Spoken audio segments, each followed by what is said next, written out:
We're- Well, I guess we're not officially to the end of July, at least when it comes to this program yet, because next week is July 31st and it's a Thursday, and we'll have a program next week. But we're getting close to the end of July, and it sure as heck has felt like that this week. It is the Our Town program. It is brought to you by Decorah Bank and Trust, and we'll have four guests, three interviews on the program this morning. We'll talk to Decorah School Superintendent Tim Cronin. We'll also talk to Jim Sims. He is with the Senior Health Insurance Information Program at WinnMed in Decorah. They will have a Welcome to Medicare seminar that will be coming up. That will take place on August the 5th, but you need to sign up by next Monday. Jim will tell you all about that. But tonight, it's opening night for Nordic Fest 2025, and here to tell you all about Nordic Fest, Alyssa Ritter and Fest Board President Cole Steffen. They will get us going on Our Town, brought to you by Decorah Bank and Trust, and you're listening to it on 94.9 and 99.1 The River. Coming up tonight, it's the Nordic Fest that will get underway in Decorah. Opening ceremonies will take place tonight, and here to talk about everything Nordic Fest 2025, the Fest Board President Cole Steffen, as well as Alyssa Ritter. And Cole, we'll start with you. I noticed you posted on the Facebook page coming up regarding Nordic Fest, some reminders about the traffic flow and where people can go and to get around the city this weekend.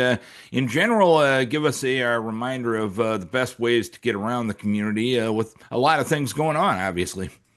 Yeah, so we got a lot of construction going on here this week for it. So obviously Hively Street will be closed coming off College Drive, and then Water Street will also be closed for Nordic Fest grounds as well for it. So we will have detours marked on it. We'll have street signs up. There'll be some no parking signs. We'll have a couple roads that will now be a one-way rather than normal two-way traffic with that. A lot of that's just to help with some of the congestion that we're expecting with there. And there are also some alternative routes as well. So you can go around the highway on 52 and 9 there to get in, and then some other routes as well. But as we kind of get towards Water Street on that, we do expect some congestion on there, and we got working with the police department. Big thanks to them to help us actually go ahead and get stuff marked off accordingly from there. And Alyssa, obviously things get underway tonight. Let's run down some of the schedules and festivities that will the folks can check out this evening. Yeah, well, as always, Darren, festivities really officially kick off at 6:45 tonight with opening ceremonies as that traditional way to come together, hear from the Lurin singers, see a sneak peek performance from the Nordic dancers to kickstart all the things, and then also a chance to present the awards to this year's honorees as well. Immediately following that, everyone should stay downtown and go and start to visit all the food booths that are run by nonprofits from the area and start to see some of the live music too, as all three canopies or two of the three canopies tonight will start to have musicians in them, and then that will continue all weekend long with more than 30 musicians to hear from as the weekend does continue. And so like I said, Friday, it starts off strong and then we keep going for the whole weekend. And Cole, I know Alyssa just mentioned it. Let's give folks a reminder of the Fest honorees that will be recognized tonight. Yeah, so starting off, we'll have our school recipient, which is an individual or individuals who support Nordic Fest on that. And this year's honoree is Dave Smutzler. For it, Dave was on the board for quite a few years, a long-term police chief here in Decorah. And Dave did a great job of really connecting Nordic Fest and law enforcement. It's a big part with a big festival like this. You need to have support, especially from law enforcement. And he was a great way to connect that with us. So we're very happy with him as an honoree. And then our Grand Marshal this year, and that's the one that contributes to Decorah Community on there, and that is Diane Ott Wheely for it. So she is with Seed Savers, a co-founder of that. And Seed Savers is celebrating their 50th anniversary here this year for it. And Seed Savers is obviously a huge part of our community. We can't thank Diane enough for bringing that to Decorah and all the things that they've helped with. So two great nominees this year. And Alyssa, you mentioned the schedule that will happen tonight. I know you can't go down, run down everything that will happen on Friday, but let's hit on a few of the Friday highlights, if we will. Yeah, well, I can't help but start with highlighting Vesterheim's campus. Vesterheim, our museum right in town is such a huge partner of Nordic Fest as our large Norwegian American museum and folk art school. And so they have demonstrators on their campus. They have all sorts of different opportunities to hear from unique stories and perspectives. And this year in particular, I want to highlight that, Darren, because this is the 200th anniversary of Norwegian immigration to North America, hence Nordic Fest theme of commemorating crossings for this year. And Vesterheim's campus is really where you'll find a lot of special highlights about that first crossing, about that first ship to come over as the first organized Norwegian immigration. And so want to highlight that. Otherwise, again, music throughout the whole day on Friday. Nordic dancers will perform twice that day. It's also our first of two footnotes dances. And so traditional opportunity to fill the street with everyone dancing to the footnotes group with traditional songs and dances. If you're not a dancer, that's okay. They'll teach you how to do the different steps, or others around you will make sure that you get in on the fun too. And so yeah, Friday is full. We also kick off two of the sporting events for the weekend. So the bags tournament takes place both Friday and Saturday, but you could choose to just do one day or both days. And then, Darren, the cantaloupe is on for this year. So that's that traditional canoe kayak race that we always have to wait until the week of to see if it's going to happen based on river levels. But really excited that this year the river's looking great. We have opportunities for that. And so if you're not registered yet, you can register until 5 p.m. here at the Decorah Visitor Center and Nordic Fest headquarters. We do have some rental boats available. Otherwise, you can choose to register with your own. And so the rentals are first come, first serve. So the sooner you register, the better. And Alyssa, just backing up the point on the Vesterheim displays coming up this weekend, that 200th anniversary of Norwegian immigration really has a lot to do with the theme of this year's Nordic Fest as well. Yeah, it does. Every year Nordic Fest takes on a different theme because it gives us something different to play with for logo design, merchandise, parade floats can be inspired by it. And this year it was just oh so fitting to jump on board with this 200th commemoration. And so this is actually a nationwide and internationally recognized commemoration year. Crossings is kind of the theme in those international communications. And so, really great to look at that story, in particular of the first ship to come over, the Restoration, that had 52 individuals on board, 53 when they arrived because a baby was born on the way. And Vesterheim's campus actually has an outline of the footprint of that ship, and it's not very big. And so, definitely encourage everyone to go step in the Restoration footprint just to get a feel and experience of what that might have looked like to be on that first journey. But really, we're not only commemorating that first ship, but really all the travels that have continued since then. To really bring the culture, the heritage, the people to North America, and how many of us now celebrate the fact that we too have Norwegian history and heritage within our families. And Cole, on the schedule end of things, Saturday, a lot of things going on. Hit on some of the highlights for Saturday. Yeah, Saturday, definitely a busy day. We're going to start off with our parade at 10:30 right down here on Water Street. For that, after that, we have all sorts of entertainment throughout the whole day at all of our canopies, so feel free to stop by those. And then also a big day of sporting events. So we have the annual Evolopit going on there. We'll have rock throw. We're going to have the lutefisk eating contest, and we'll announce the Ultimate Norseman as well for it. Another reminder is the fire department will be having a pancake breakfast Saturday morning as well. So a day full of activities for it, for all ages too. We have plenty of kids events going on as well with the music and the sporting events, and it's all good stuff going on. So packed day on Saturday. And Alyssa, as the board organizes this year's fest and really every year's fest, when you get down to it, how do you guys go about keeping the traditional favorites of Nordic Fest going, but adding a touch or two of things new to kind of freshen things up?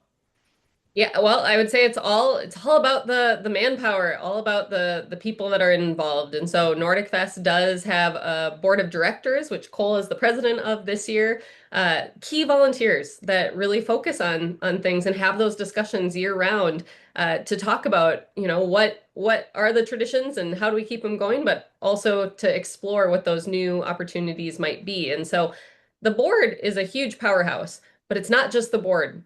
We've done a tally, and more than 900 individuals volunteer to make Nordic Fest happen every year. And on that note, this year we still need a few more. And so, if anyone's interested and willing to give, an hour or up to a whole day or the whole weekend, if you want to join the fun and hang out with us all weekend, more power to you. There are opportunities, and Nordic Fest could really use anyone that's willing. And so, easy way to sign up is to go to nordicfest.com, scroll to the bottom of the page. There's a volunteer link, and right from there, it sends you to a document that updates us all right away on opportunities if anyone has signed up. Otherwise, again, can always swing into Nordic Fest headquarters here at the Decorah Visitor Center to help make it happen. But yeah, really, Nordic Fest, it's stayed the same in so many ways, but it's evolved too with the times. And so it's fun to look at the progression over the years to see some of the traditions that have been kept and some that have evolved. Some of our favorites, I think, are things like the Bunad Show, the lutefisk eating contest, things that really do dive into the history and heritage, but there's new things too. I'll give a shout out to Sophie, who's the new kids coordinator for Nordic Fest. She's also a children's librarian at Decorah Public Library, and so she's brought a whole new perspective and a whole new line of individuals into the kids lineup for Nordic Fest this year. And so again, more ideas, more people makes it happen.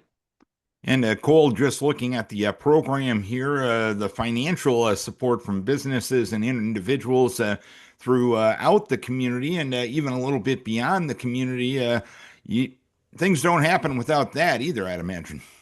Exactly. It's a huge thanks to all of our sponsors and members that do it. That's what makes the Nordic Fest go. And Nordic Fest is all free when you go to the events downtown, walk through there. And a big part of that is because of our sponsors. And that's something that we can't thank enough on it. We look back kind of at the original Nordic Fest here, and we've kind of hit on two of the main focuses that they've had since the beginning, and that's community and heritage.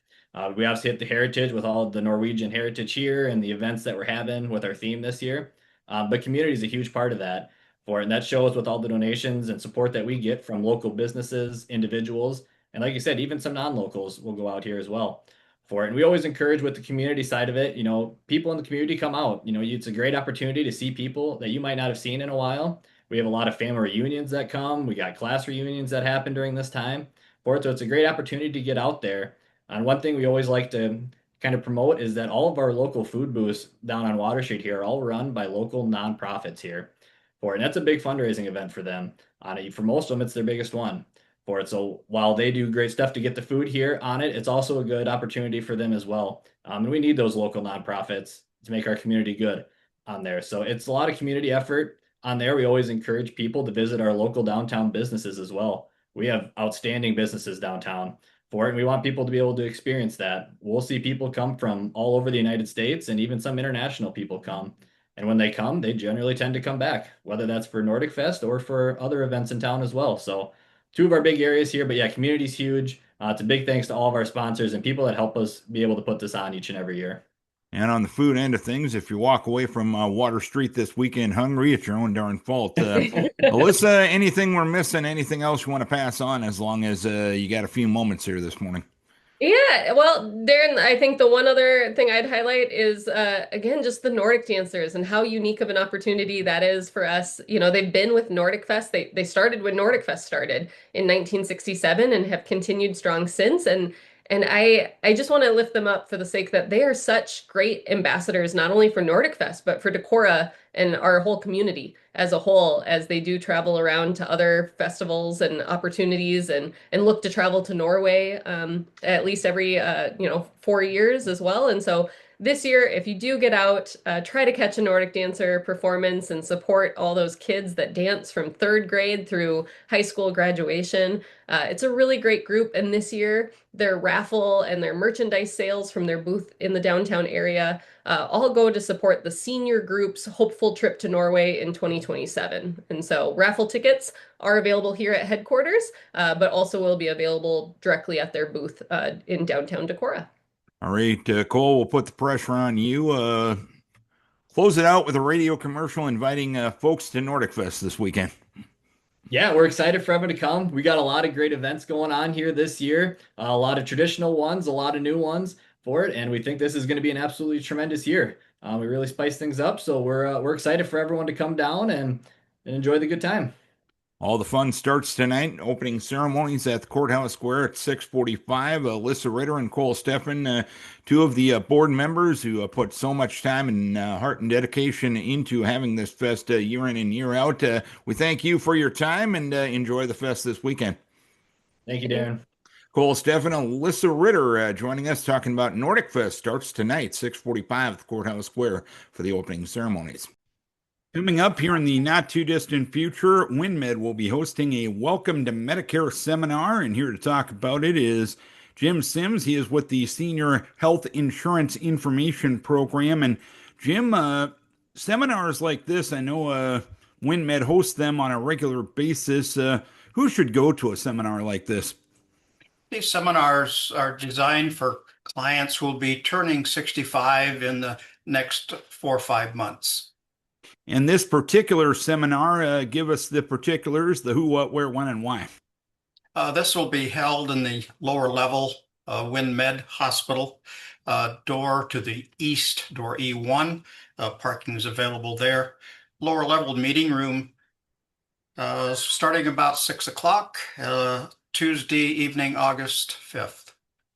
And at these seminars, what information will be provided? What do you go over at these seminars?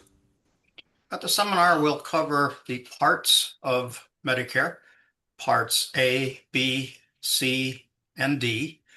A being hospital coverage, B being doctor coverage in general terms, C being Medicare Advantage plans, and D, Medicare drug plans.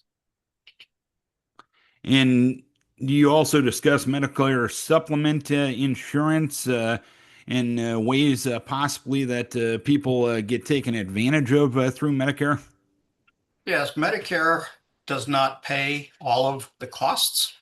For Part A, there's a deductible of a little over $1,600 for the first 60-day benefit period. For Part B, that's an 80-20 cost share. So a lot of clients purchase a Medigap or supplement plan, two different terms for the same thing. There's 8 different plans that the government has designed, not designed by insurance companies, but you can choose of those 8 plans, and depending which insurance company you get those will have a different cost. And when it comes to the people that should attend this seminar, when it comes to signing up for Medicare, are you eligible right away on your 65th birthday? And should you have all your information in place so you can get on Medicare the date of your 65th birthday? Would that be the advice you give? There's a couple considerations there. If you're taking Social Security before 65, you'll automatically receive your Medicare card and be enrolled on your 65th birthday at the first of that month. If you're working for an employer with 20 or more employees, then you have a decision to make whether to stay on your employer plan or to switch to Medicare.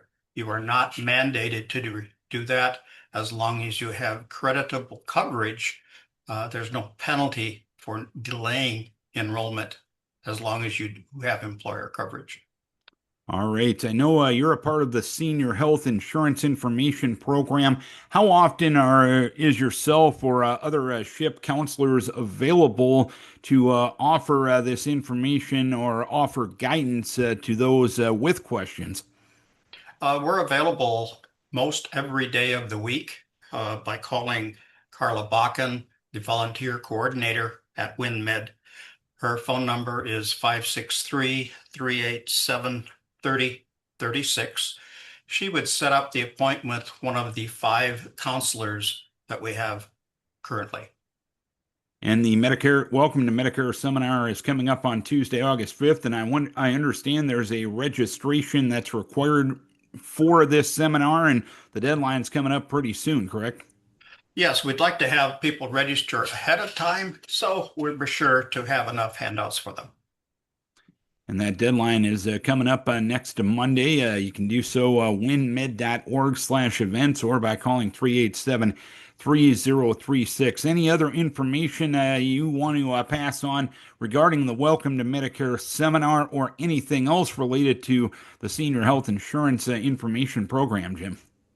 Well, the Welcome to Medicare seminar is for new enrollees, but current Medicare recipients should be circling November on their calendar every single year for the open enrollment time, October 15th till December 7th, to review their Medicare coverage drug plans, whether they have an MA plan or a regular plan with drugs. And can they change that at only at that time of year? Is that the only possible change for those that are currently on Medicare? Is that the only time they can do that? That's the only time you can change your drug plan, October 15th till December 7th. That's also a time when you can change Medicare Advantage plans, but the MA plans can also be changed January 1st to March 31st.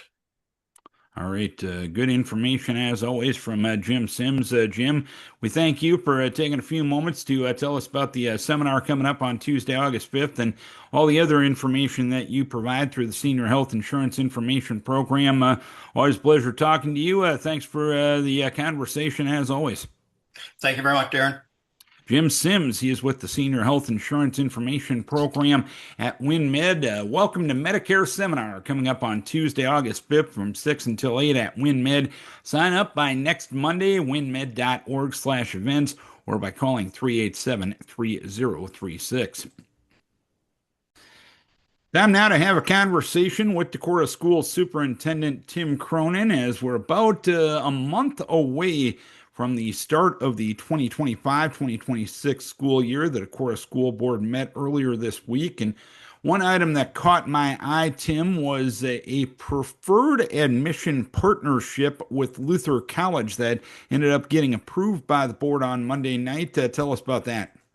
Yeah, we're kind of honored that Luther asked us, but they want to set up a program where we have Decorah High School students that meet certain criteria that kind of like they do at the state universities with grade points and other things like that, that they can get a letter that says you've been admitted to University of Iowa or Northern Iowa, but in this case, you've been admitted to Luther College, and it would be a specific partnership with Luther College and Decorah High School, and in general, we always feel like what's good for Decorah is good for Luther College and vice versa. So we're happy to be working with Luther College on this one, and excited for our students to give them the opportunity to put Luther maybe back on top of their choice list as they're a junior and senior in high school.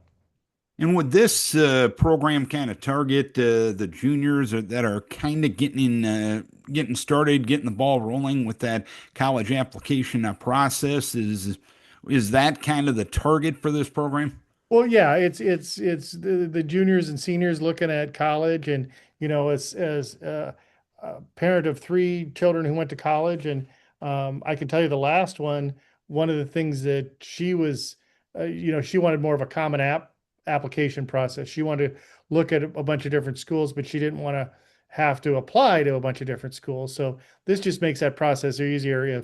If you're, basically what Luther's saying is if you're successful at Decorah High School, we know that you'll be just successful at Luther College, and we're not going to make you run through all the jumps and hoops because we know that you'll be successful. So we'll automatically admit you. So, and if that takes stress off a student's plate and one less college application that they have to fill out, there's a benefit there too. And when does this program begin? We're planning on rolling out this, so it'll kind of be phased in this. We'll work on it this year, and it'll be ready for the spring of 2026. All righty. I know you've been busy this summer with some Pepple and Save projects. How are they coming along? The big one I can think of that we've really attacked repairing our roofs lately. We did a whole roof replace at the middle school. So this summer we addressed our next weakest roof areas, which were a couple at the high school, and then you'll see us. So they're working on that as we speak, and then the roof over the gymnasium at Carey Lee. So the pitched roof, and we've got some metal shingles we're going to put on there. So that'll be great to get that gym area watertight again, and hopefully the shingles will prove how it looks from the curb appeal. So those are the big ones. When I say we've kind of got a priority list on our roofs, and we're working through those. So I imagine we'll talk about roofs for the next 5 summers here in Decorah. Of course, the only roof we're not really addressing with major repairs is the John Klein roof, just because we're going to be tearing that building down in a couple of years when we get the new John Klein built. So I know the board did a lot of work related to handbooks, related to students, related to staff at its meeting this week. Do handbooks change a lot from year to year? Well, they don't typically change a lot. Sometimes there'll be something that the school will want to alter, with, I think dress code gets a lot of attention every now and then, but maybe there's something to address with scheduling or, pick up, drop off, something like that. The big changes that we're seeing now are we're getting a lot of state laws, and so we're kind of adjusting our handbooks based on that. Last year we had the truancy, absenteeism, and so that we put a policy in. So then you get a board policy, and then that filters down to the handbooks. And then this summer we've got the big one is the cell phone ban. And as we talked about last night, we'll have the recommended board policy for cell phone ban. We'll have it in our handbook, but it probably won't change a lot day to day because Decorah really doesn't have a huge issue with cell phones, and we've already addressed it. So it's fine to have a board policy and follow state law, but it's not like it was a problem that needed a lot of attention here. And another thing related to dealing with colleges, the board reviewed the concurrent enrollment contract with Northeast Iowa Community College. I'd imagine this is something you do on a kind of year in, year out basis, correct? Yeah, the July meeting had a lot of annual stuff that we review. Certainly the agreement with North Iowa Community College to offer concurrent classes, some of which are done on, the Kelmore campus, but a majority of those are taught in Decorah High School because we have so many staff that are eligible, usually a master's degree, to teach concurrent enrollment class. So that's a great benefit for the students to be able to take their high school classes and also get college credit for it. So, and it's a nice thing for our staff. It reflects well. As I kind of observed last night for the board, I'm still getting my brain around that because I came from smaller districts where we didn't have a lot of staff with masters. And so the only way that we could access concurrent enrollment was to bus students from Central City to Monticello, which kind of made for an interesting school day for those students. But for those students to be able to stay on campus and get the concurrent enrollment, that's a huge benefit for them. Provide us with an update on where the elementary school project is at when it comes to the planning portion of that right now. Yes, we're done with, we've had all our design development meetings with staff. The architect has turned those over for more technical drawings. And so we're waiting on to get those back. And when those come back, we'll also then be able to have the updated drawings of, to put on websites and possibly even a video of what the inside and outside, what the footprint looks like on the site. So with any luck, we'll get those in time to share out right coincide with the start of the school year. But the buildings, for the most part, planned at this point in time. It just because it's planned in a drawing doesn't, then we have to have the architect needs to work on all the technical aspects of how's that going to work with plumbing and wiring and stuff like that. So it's got to be turned into those architectural drawings. And how much bigger of a challenge is it building an absolutely new building when it comes to getting infrastructure to that site as compared to renovating a building that you already have? Well, I think most architects would, in fact, all the ones I've ever talked to would rather build new, Okay. because then you're not worrying about walls and where stuff is. You get to just design it, and you get to, you don't have to retrofit anything. I know we remodeled the high school, and one of the things that I've been told about that process is we didn't really know how it was going to all work, so we had a lot of change orders with that building just because there was a lot of start and stops, and oh, we didn't realize this wall went all the way through, or oh, we've got a tricky about how we're going to get the ductwork into that room. So building from scratch is easier. It's preferred by architects. Probably the only the big thing on this specific site is we're going to have to work on bringing in enough. Well, we're going to have to move the storm sewer that cuts across second base, but then also making sure we bring enough fill. Because as some people know, that Hively Island was the town dump at a time. And so we're not sure, if there's an old rusty car down there. So they're going to have to shore that up before they start building on top of it. But they're well aware of that and ready to do that. I know a few weeks back, I had Adam Riley on this program, and we had an in-depth discussion after Governor Reynolds signed the bill that is going to form the committee to assist with conference alignment in the state of Iowa. Is there anything new on from your front on that issue that perhaps Adam and I didn't talk about 2, 3 weeks ago? No, I was able to watch that interview. I know you covered it well. We want it to be a tomorrow, it's all ready to roll out kind of thing. But in general, from laws to administrative rules, maybe take 6 months. I do know just Ron Fodness is on the girls' high school board, and then I'm on the girls' rep council. So we'd had a couple meetings this summer. I am aware that the Department of Ed, who's in charge of getting the administrative rules, has reached out to the head of the Boys Association and the Girls Union. So that's Tom Keating and Aaron Gerlich, just to help get those crafted on, how to implement this law. So I think that's a good sign, because you want people that are doing it day to day to have input on how it's going to work. Not that we don't trust the Department of Ed, but that's just not their specialty to think through, oh, how are you going to do it for when schools want to apply to new conferences. So I would say nothing new other than I know they've started to work on it. And I don't remember if you and Adam talked about it, but I know around the Des Moines area, there was a lot of conference shifting and moving before the June 30th cutoff date, because the law goes into effect July 1st, and there's still some ramifications of this. So the law may have created some extra movement, but I think it's more and more apparent that this isn't just a Decorah and Waverly problem. This is a statewide concern. Anything else you want to pass on to the public as long as you've got a forum? No, July meetings aren't always the longest, and there's a lot of annual stuff in there.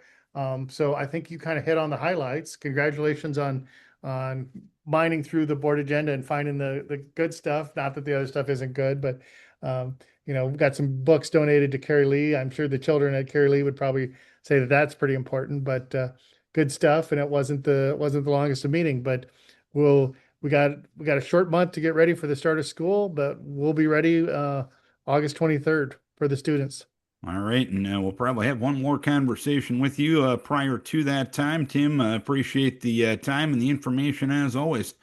Sounds good. Tim Cronin, Decorah School Superintendent. When it comes to this time of year in Decorah, we got to phrase it this way: Amunga Tuck. To our guests on the program this morning, Alyssa Ritter and Cole Steffen, telling us all about Nordic Fest opening ceremony, 6:45 tonight at the Courthouse Square. Schedule, programs, everything you need to know, nordicfest.com for all of that information. Jim Sims from WinnMed's Senior Health Insurance Information Program. Welcome to Medicare Seminar. Will take place Tuesday, August 5th, but you need to sign up by Monday. And Jim and everybody else at WinnMed will tell you all about that information. Sign up by Monday if you want to come. And we want to thank Decorah School Superintendent Tim Cronin for giving us a few minutes as well. Don't forget, we put these shows on YouTube each and every week. A lot of things going on. Probably got some family vacations. You probably got some other things going on. You want to get out and enjoy summer before the kids go back to school in a little over a month. And that means you're busy. You can't always be near a radio or a smart speaker at 9 o'clock on a Thursday morning. But we want to bring these interviews to you. Go to 724 Our Town program on YouTube. If you're out searching whatever you're searching on YouTube, that's a way to get this program. We also put the links up on all of our Facebook pages as well. Another way we do our best to stay in touch with our communities, because without you folks, none of this would make sense. A thank you to our guest on the program. As always, a thank you to our fine sponsor, Decorah Bank and Trust, and we thank you, that's right, you, Munga Tuck, the listener, the viewer, or the streamer, whatever way you consume this content, we thank you for doing so. This has been Our Town on 94.9 and 99.1 The River.